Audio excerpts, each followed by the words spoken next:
Hey guys, welcome to the Liberal Hive Mind, a channel solely focused on exposing the abundant hypocrisy of the left. It's no conspiracy that Democrats thrive with a dumb, uneducated populace. People would argue, well, how could that possibly be true if the Democrat Party is the party of the university educated? To which I would probably respond, have you ever been to university or college? Have you seen some of these individuals in particular fields of study? But I think there's often confusion on this issue. Just because you went to a fancy school and got a degree doesn't necessarily mean you're educated. You may be educated in whatever particular field of study you work in, but that's not the kind of educated I'm referring to. I'm referring to being educated on life, policy, how the world works. And of course, generally students, especially younger students, have absolutely no experience when it comes to the real world. And the more experience you get in the real world, the more you get educated, the harder it is to identify on the left side of the political spectrum. That's why generally, as people get older, they trend more towards right politics. And this is what I mean by Democrats, leftists, thrive off an uneducated populace. And this is why we see them working so incredibly hard to dumb us down. Whether it's through the media focusing on all of this garbage, reality TV shows, Netflix, the age of tabloid sensationalist media that serves to intellectually distract the populace, or whether it's their control over public schools that are clearly failing, schools that purposely choose to avoid issues like,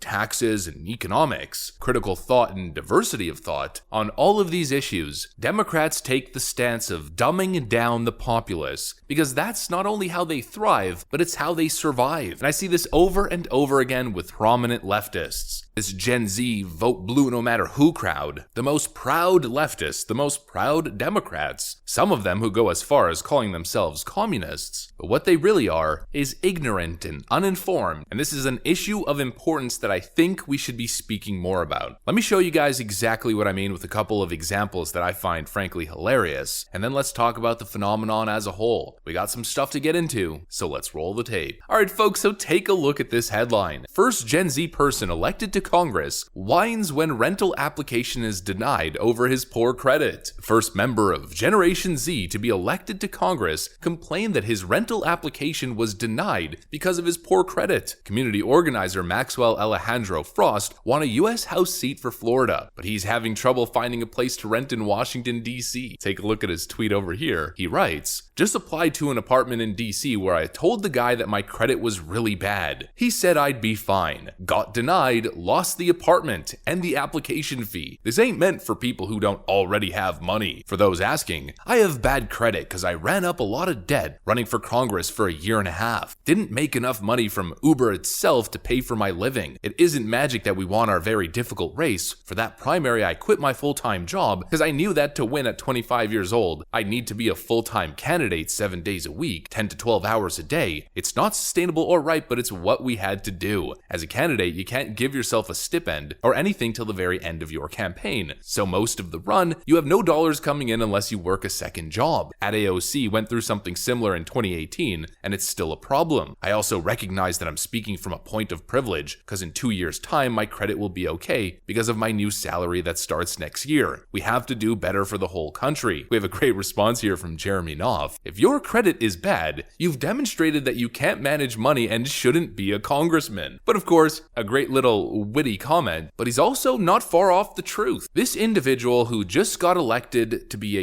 US representative clearly has no idea how the system works. It's nothing but crying, wah, little tears. The world is unfair. It's a broken system. But really, who's at fault here? Is the system really broken? His initial claim, he writes, "This ain't meant for people who don't already have money." That is so fundamentally flawed, it's not even funny. You don't need to have money to have a good credit score. All you need to do is pay your bills on time, and you don't even need to pay them in full. Roughly 3.5, 4 years ago, I was a college dropout. I was working, honing my skills, educating myself, working towards a career path that eventually panned out, and I was quite successful in the corporate world alongside YouTube at the time. Both of them happened around the same moment. But during the time that I was working on my projects, I was flat broke. In fact, I was more than broke. I had debt. and a significant chunk of it, and I was living off of my credit card. But you know what I was doing? I was making my minimum payment every month. That's all I had to do. You don't have to pay it all off in one shot. You just have to make sure that you keep chipping away at it and that you're reliable and you're making your payments on time every month, and your credit's gonna be okay. And if you can't do that and you put yourself in a bad position and then you get denied when trying to find an apartment, well then tough luck, that's life. This constant sense of entitlement as if the world owes you something is such a deeply flawed way of thinking. The system of financial credit is there for a reason, because landlords deserve some protection as well. If you own a building and you're renting out a unit, the individual that you're renting it to has to be able to prove that they're financially stable enough to be able to make the payments, and believing that that's some sort of evil capitalist system is totally twisted. And I find it so funny because these same individuals who complain about it when they're young eventually end up owning property. And let me ask you, do you think these same individuals, when they're the landlord, when they're renting units to younger people or to people in general, you think they're not checking those people's credit? Of course they are. Everybody is. It's basic. It's common sense. No landlord in their right mind is trying to rent a unit to a 0 credit score crackhead squatter. And that's the whole point of the damn system. But we have this young generation of whiny Gen Z little crybabies who have this ridiculous view of the world that everything that gets in their way is corrupt and a broken system. It's not. You're just young, bad with money, and facing real life for the first time. Either get somebody to co-sign, get somebody to loan you money so that you can pay an entire year or at least a couple months of your rent in advance to help you guarantee that you could get the place, or just, I don't know, figure something out. Keep hunting or try to find something that's further out of the city where you can maybe work a deal. These young people need to understand that life isn't easy and that the world isn't here to coddle you or carry you through life. You gotta figure it out on your own. You gotta figure out the system. But this is the prototypical young leftist, and this is what I mean by an uneducated populace, an uneducated Democrat base. Young people need to be taught about taxes, finances, personal finances, credit, the economy, just the way that the world works. These young leftists show it over and over and over again. They show their supreme financial and economic illiteracy, ignorance, and they wonder why it's hard for business owners especially, and people with strong understanding of the financial and economic system don't side with them on monetary policies and government policies in general. I've said this before, but I know a lot of people who graduated with finance degrees. My father owns a small business and he graduated with an accounting degree from a prestigious university. I don't know a single person with a finance degree or a single person who owns and operates a business that's a leftist. And I don't think that's a coincidence, because people who understand money, the economy, markets, and especially budgeting and personal finance aren't susceptible, aren't gullible enough to fall for nonsense arguments that we see coming from the left. Actually, here's a great example. I just mentioned my father. You know, there's this big thing going on with the Trump Organization being found guilty in New York City. But this whole massive outrage that the left is trying to drum up fundamentally doesn't make any sense to people who have real-world experience with money. Here's the narrative that we see from leftists. Erica Marsh, proud Democrat, former field organizer to elect President Joe Biden, volunteer for the Obama Foundation, she/her Gen Z. A real Gen Z vote blue no matter who.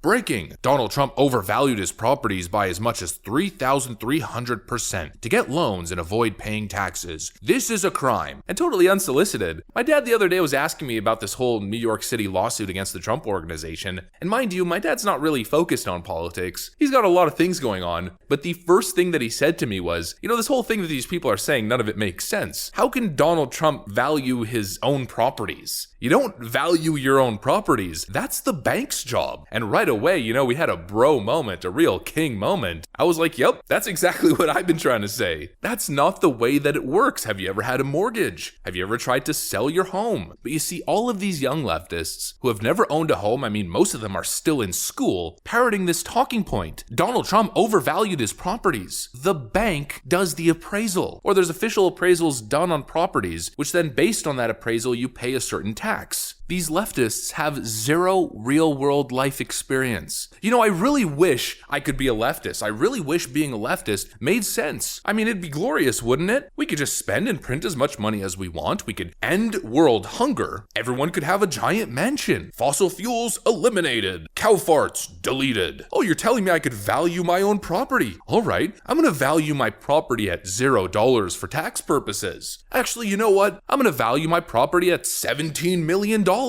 And then I'm gonna try to sell it for $17 million. The world just doesn't work like this, and it doesn't work like that for a reason. This pie in the sky, utopic vision that we see from these young leftists, none of it is realistic. And we go over these types of issues over and over and over again. It's a constant fundamental misunderstanding of the facts and of reality. These young leftists are not living in reality, and that's why it's impossible, and it's getting increasingly harder to be part of that side of the political spectrum. But it's also part of the Democrat strategy. I mean, this is what Democrats are doing. Keep the population dumb, ignorant, and dependent, and then they become real easy to control. How to stop that, how to tackle that issue, how to get the younger generations back on track, I don't know. Democrats, I think, have been playing this like 20, 30-year strategy that they're really starting to bank on. They've created an unsustainable economic model that is making people poorer, that is hurting upward mobility and hurting the younger generation's ability to buy homes and just exist. And they're offering up communist solutions. The younger generation has not been educated on personal finances and the economy, and they're susceptible to the communist rhetoric. They're falling for it hook, line, and sinker, and I think it's time for people to really start strategizing. How do you undo the brainwash? I think that's going to be a really important topic moving forward. That's what I got for you guys. Hopefully you enjoyed it. I'm going to get out of here. Thanks for watching, and I'll see you on the next one.